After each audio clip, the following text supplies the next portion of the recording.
না, ওই গরিব মানুষই সাধারণ মানুষকে রক্ষা করে। কোনো একটা অ্যাক্সিডেন্ট হলে তারাই কিন্তু নিয়ে যান হাসপাতালে ভর্তি করতে।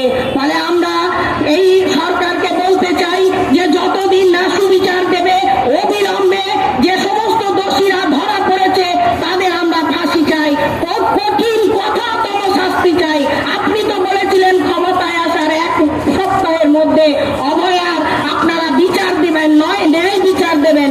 একটাও তো সিবিআই ডকুমেন্ট রাখেনি, সমস্ত ডকুমেন্ট নাকি তাদের কাছে নেই, কোনো ডকুমেন্টই তারা সাবমিট করতে পারছেন না কোর্টে।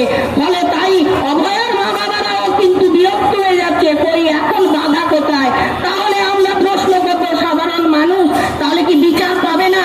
অবিলম্বে দোষীদের কঠিন কঠোরতম শাস্তি হোক, যাতে আর কোনোভাবে এই খুন ধর্ষণের ঘটনা ঘটাতে ধর্ষকরা সাহস না পায়।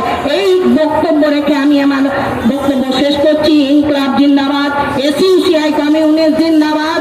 অবিলম্বে সমস্ত দোষীদের, ধর্ষকদের কঠিন কঠোরতম শাস্তি চাই। এখানেই আমাদের প্রতিবাদ সভার কাজ শেষ হল।